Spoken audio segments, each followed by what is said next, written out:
सत साहब भगत जी, मैं अरविंद कुमार दिल्ली से बोल रहा हूँ। मेरा सवाल यह है कि आजकल के दुनिया में डिजिटल क्रांति आ चुका है, जिससे सारे काम इंटरनेट के जरिए हो रहा है। ऐसे में सभी के लिए सीखने अथवा पढ़ाई के लिए YouTube video, audio, motivational classes ये सभी रोज़मर्रा की ज़िंदगी में अति आवश्यक है। और सारे वीडियो ज्ञान ही देता है, चाहे वो सही हो या बुरा ज्ञान हो। और सिर्फ फिल्म, सीरियल और वीडियो में ही गलत चीज़ें नहीं दिखाई या सुनाई जाती है, अपितु आज के सारे समाज में आंखों और कानों के सामने अश्लीलता, मारपीट, क्राइम, संभोग का दृश्य फैल चुका है। तो ऐसे में हम सभी चीज़ों से दूर नहीं रह सकते, और रह भी गए तो सही मामले में दुनिया के साथ कदम से कदम मिलाकर नहीं चल पाएंगे। तो मेरा कहना यह है कि कुछ भी दृश्य या सुने, चाहे वो किसी भी माध्यम से हो, समाज से या सोशल मीडिया से हो, देखें सुने, ताकि समाज के दुख, व्यभिचार और अश्लीलता के अच्छी तरह से समझ पाएं कि काल भगवान कैसे मान्यता विद्या रखा है। हम सतलोक कैसे जा पाएंगे। तो हमारे ख्याल से किसी भी दृश्य या वीडियो देखने या सुनने से बुराई नहीं है, यदि अपने ऊपर बस हो तो। बस गलत चीज़ों को कभी अपनाना या पालन नहीं करना है, सिर्फ अच्छे चीज़ें को पालन करना है, क्योंकि जहर खाने से आदमी मरता है, छूने या देखने से नहीं। तो वीडियो, सीरियल देखने से बुराई नहीं है। यदि भगत को अपने ऊपर बस या कॉन्फिडेंस हो तो वो देखें सुने, गलत चीज़ों को पालन नहीं करें। तो यह क्या सही बात या सोच है? यह शंका समाधान कीजिएगा भगत जी। सत साहिब। बंदी छोड़ सतगुरु रामपाल जी महाराज जी की जय हो। सतसाई भगत जी। भगत जी, कुछ कुछ बातें आपकी इस ऑडियो में ठीक हैं और कुछ बातें ऐसी हैं जिनका बिल्कुल भी समर्थन नहीं किया जा सकता है। देखिए, सबसे पहले आपने कहा कि यदि आज हम सोशल मीडिया के साथ में नहीं चलेंगे, हम यदि दुनिया के ताल से ताल नहीं मिलाएंगे, डिजिटल मीडिया के साथ नहीं चलेंगे, तो हम दुनिया के साथ कदम से कदम नहीं मिलाकर चल सकते। देखिए भगत जी, हमें इस दुनिया के साथ कदम से कदम मिला के नहीं चलना है, क्योंकि हम भक्ति मार्ग में हैं और हम भगत हैं। और भगत और जगत का यानी अध्यात्म और इस दुनिया वालों का 36 का आंकड़ा हो जाता है। तो दुनिया वालों के साथ हमने कदम से कदम मिला के चलने की जरूरत नहीं है, क्योंकि दुनिया अंधी है, दुनिया एक पागल कुत्ते की भांति है, और हमें भगत जी उनके साथ में नहीं चलना है। ये अध्यात्म है। अब हमारे कुछ डिफरेंस रीति रिवाज हैं, परंपराएं हैं, हमें केवल उनके अकॉर्डिंग चलना पड़ेगा। और दुनिया चलती है कुरीतियों के साथ में, तो कुरीतियों को हमने छोड़ना पड़ेगा। ये बातें जब आप सतगुरु के ज्ञान की गहराई में जाओगे तब धीरे धीरे आपको समझ में आने लगेंगी। हो सकता है फिलहाल आपको ये वीडियो देख के समझ में ना आए। उसके बाद आप जी कह रहे हैं कि भाई जब तक हम ये जो भी चीजें हैं, फिल्में हैं, सीरियल हैं, टीवी है, जब तक हम ये नहीं देखेंगे तो हमें मालूम कैसे पड़ेगा कि दुनिया में जो अश्लीलता फैल रही है, जो चोरी डकैती, उल्टे कर्म हो रहे हैं। तो जब तक हम इनको देखेंगे नहीं तो हमें मालूम कैसे पड़ेगा कि ये क्या सही है, क्या गलत है। देखिए भगत जी, हर चीज को जानने पहचानने के लिए उस चीज के अंदर घुसना जरूरी नहीं होता है। अब कोई व्यक्ति आपको समझाए, या गुरुदेव जैसे सन 1994 से समझा रहे हैं कि भाई शराब नहीं पीनी चाहिए, शराब बहुत गंदी चीज है, शराब पीने से लीवर, फेफड़े खराब हो जाते हैं, बुढ़ापे में बहुत सारे रोग शुरू हो जाते हैं, और शराब हमारे पूरे शरीर को इफेक्ट करती है और भक्ति मार्ग में सबसे बड़ी बाधा है। अब कोई भगत कहे नहीं जी, जब तक शराब पियेंगे नहीं तो मालूम कैसे पड़ेगा कि शराब लीवर खराब करती है। तो ये तो फिर मूर्खता हो गई, ये कोई समझदारी वाली बात नहीं है। क्योंकि कहते हैं समझदार व्यक्ति वो नहीं है जो ठोकर खा के समझे, समझदार व्यक्ति वो होता है जो दूसरों की ठोकर से समझ जाए कि अगर इस रास्ते जाऊंगा तो मैं भी आज नहीं तो कल अपना अंगूठा फुड़वा ही लूंगा। और गुरुदेव ने कभी भी टीवी वगैरह देखने के लिए मना नहीं किया है।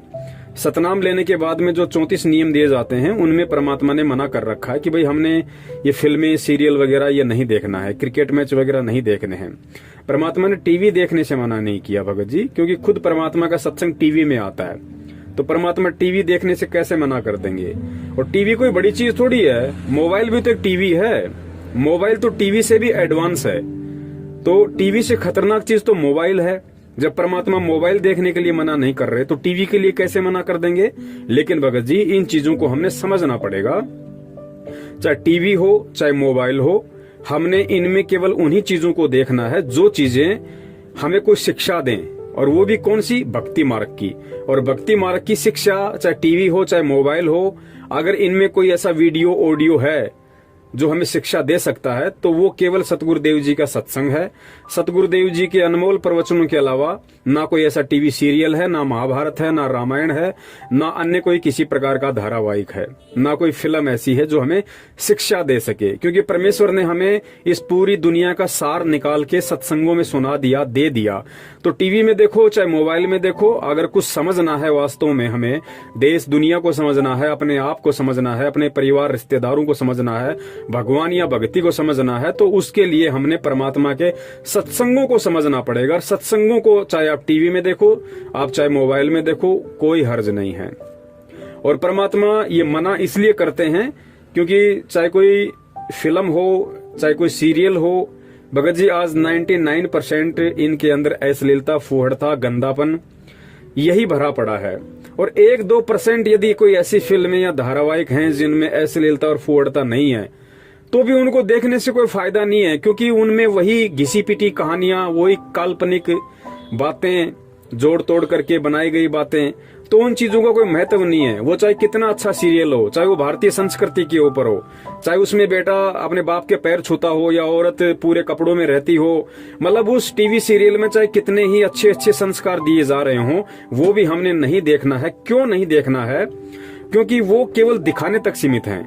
लेकिन जो रोल उस टीवी सीरियल में जो माँ कर रही है, जो बाप कर रहा है, जो बेटा कर रहा है, यानी जितने भी पात्र उस अच्छे सीरियल में रोल कर रहे हैं, वो भगत जी अपनी रियल लाइफ में वैसे नहीं है जैसा वो दुनिया को मूर्ख बनाने के लिए उसमें एक आदर्श व्यक्ति की भूमिका में रोल करते हैं।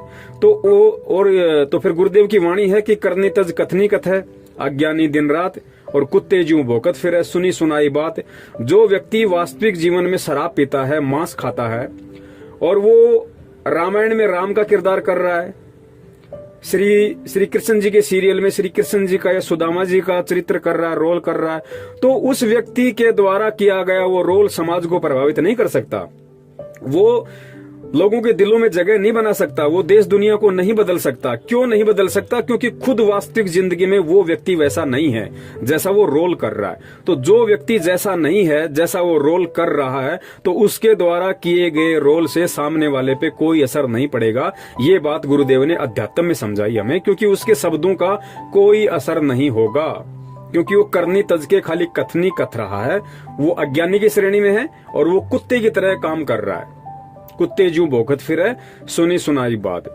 उसके बावजूद परमात्मा ने हमें ये टीवी, फिल्म, क्रिकेट वगैरह फालतू के नाटक और बहुत सारे अश्लील कॉमेडी टाइप के सीरियल आते हैं, ये परमात्मा ने हमें देखने के लिए इसलिए मना किया है क्योंकि भगत जी आप और हम सब जीव हैं। अब हमें पूर्ण परमात्मा मिला है। परमात्मा ने एक तरीके से हमारी मेमोरी को धीरे धीरे डिलीट करना शुरू कर दिया। जो भी गंध हमने नाम दीक्षा से पहले इस खोपड़ी में भर रखी थी, इस मेमोरी कार्ड में भर रखी थी, पहले हम फिल्में, सीरियल, क्रिकेट, पता नहीं क्या क्या देखते थे, तो वो गंदगी जमा थी। तो परमात्मा ने अब उसको फॉर्मेट मारना शुरू कर दिया, धीरे धीरे धीरे धीरे अपने सत्संग रूपी जल उसके अंदर डालना शुरू कर दिया। तो धीरे धीरे पहले वाली गंदगी निकलना शुरू हो गई है। अब अगर हम ये सोच के कि रामायण बहुत अच्छा सीरियल है, महाभारत बहुत अच्छा सीरियल है, तो भगत जी ना तो रामायण अच्छा है ना महाभारत अच्छा है, क्योंकि परमात्मा ने बता दिया कि महाभारत में जो 5 पांडव थे, जो 100 कौरव थे, उनसे बड़े कुचरित्र इंसान दुनिया में और कोई नहीं हो सकते। उन लोगों से शिक्षा नहीं मिल सकती, क्योंकि युधिष्ठिर को महाभारत में बहुत अच्छा कैरेक्टर माना जाता है। और फिर गुरुदेव ने उनकी असलियत बताई कि जिस व्यक्ति को तुम अपना आदर्श मान रहे हो, आदर्श उसी को माना जाता है कि उसके जैसे हम भी बनने का प्रयास करें, हम भी उसके जैसे बने। हीरो कौन होता है? हीरो होता है जो एक समाज का आदर्श हो, एक आईना हो, ताकि लोग उसकी शिक्षाओं पे चलें, लोग उसके जैसा बनना चाहें, वो हीरो होता है। तो आज दुनिया में संत रामपाल जी महाराज जी के अलावा ना तो कोई एक सच्चा आदर्श है और ना ही कोई एक सच्चा हीरो है। तो युधिष्ठिर को लोग अपना हीरो मानते हैं महाभारत का। फिर गुरुदेव ने सच्चाई बताई कि जिस व्यक्ति ने राज्य प्राप्ति की लालसा में अपनी औरत को जुए में दांव पे लगा दिया, उससे बड़ा कुचरित्र इंसान दुनिया में कोई नहीं हो सकता। अब देख लो भाई, युधिष्ठिर जैसा किसको बनना है? अगर युधिष्ठिर जैसा बनना है तो फिर कभी न कभी अपनी औरत को या माँ बहन बेटियों को दांव पे लगाना पड़ेगा भाई। फिर परमात्मा ने रामायण का बताया कि लोग रामायण इसलिए देखते हैं ताकि हमारे बच्चों में संस्कार आए, हमारे बच्चे राम जैसे बने, मर्यादा पुरुषोत्तम बने। तो गुरुदेव ने बताया कि भाई राम का जीवन देख लो, राम कौन सा मर्यादा पुरुषोत्तम था। सीता जी की अग्नि परीक्षा लेने के बाद भी कि सीता जी बिल्कुल निष्कलंक है, गंगा की तरह पवित्र है, इसने कभी रावण के विषय में सोचा भी नहीं, संपर्क करना तो बहुत दूर की बात रहा। परीक्षा लेने के बाद भी एक आम व्यक्ति के कहने पे और अपनी गर्भवती पत्नी को घर से बाहर निकाल दिया, बेचारी को अकेली जंगल में भटकने के लिए छोड़ दिया। वो तो परमात्मा की दया थी उस पे, कबीर साहिब की दया थी सीता जी पे, उसके पिछले भक्ति संस्कार थे, जो उसको एक ऋषि मिल गया, अपनी झोपड़ी में ले गया, उसको अपनी बेटी की तरह पाला। वरना वो भी जिस प्रकार महाभारत के युद्ध में महाभारत के युद्ध के बाद जिस प्रकार 56 करोड़ यादवों का विनाश हुआ, और विनाश होने के बाद जिस प्रकार यादवों की औरतें भीलों की शिकार हुई, उसी प्रकार बेचारी सीता भी वहां पे दुष्ट लोगों की शिकार हो जाती, लेकिन उसको परमात्मा ने बचाया। राम ने तो धक्के मार दिए। अब देख लो भाई, अगर राम आपका हीरो है, राम आपका आदर्श है, और रामायण देख के आपको लगता है कि हमारे परिवार में संस्कार आ जाएंगे या हम राम जैसा बनने की कोशिश करें, तो भाई फिर कभी न कभी आपको भी अपनी पत्नी को धक्के मारने पड़ेंगे भाई, वरना आप राम नहीं बन सकते। और सबसे लास्ट वाली जो बात है, वो परमात्मा इसलिए मना करते हैं क्योंकि भगत जी हमारा जो दिमाग है वो एक मेमोरी कार्ड है, और इस मेमोरी कार्ड में हम जैसा फीड करेंगे वैसा ही ये बाहर निकालेगा। तो हम जितने भी ये क्रिकेट मैच देखेंगे या अन्य कोई सीरियल देखेंगे, कोई कॉमेडी सीरियल देखेंगे, कोई फिल्में देखेंगे, तो होगा क्या, सबसे पहले तो सतगुरु के वचन की अवहेलना हो जाएगी, क्योंकि गुरुदेव ने जब मना कर दिया कि नहीं देखना, तो उसको नहीं देखना। अगर उसको देखेंगे तो फिर वो गुरु के वचन की अवहेलना हो गई। उसके बाद क्या होगा, मान लीजिए आज आपने कोई फिल्म देख ली और शाम को जैसे आप आरती करने बैठोगे, तो भगत जी आरती के समय में काल भगवान क्या करेगा, उस फिल्म में जो भी आपने सीन देखे थे, जो भी आपको याद है, वो सारे के सारे चलचित्र आपके दिमाग में घूमना शुरू हो जाएंगे। कहने का मतलब है भक्ति में बाधा। अब बताइए क्या हासिल कर लिया आपने वो मोबाइल में सीरियल देख के या टीवी में वो फिल्म देख के, रामायण और महाभारत देख के? क्या मिल गया आपको? मार काट, छेड़छाड़, लूट पाट, गाली गलोच, हथियार, क्या मिला बड़े भैया? तो भगत जी ये भक्ति मार्ग है, और भक्ति मार्ग को समझने के लिए हमें सतगुरु के सत्संगों को ही सुनना पड़ेगा और सतगुरु के वचनों को ही आधार बनाना पड़ेगा। तो हमने हर पहलू पे भगत जी विचार करना पड़ेगा। अब हम भगत हैं और भक्ति मार्ग में हैं, तो हमने सतगुरु के प्रत्येक सत्संग रूपी आदेश की और उनकी जो मर्यादाएं हैं, नियम है, हमने उनका कड़ाई से पालन करना पड़ेगा। तभी हम उनके दिल में जगह बना पाएंगे, तभी हम एक सच्चे भगत की भूमिका में आ पाएंगे, और तभी हम उस परमात्मा की प्राप्ति की ओर 2-4 कदम बढ़ा पाएंगे, अन्यथा नहीं बढ़ा सकते। सत साहेब, जय हो बंदी छोड़ की।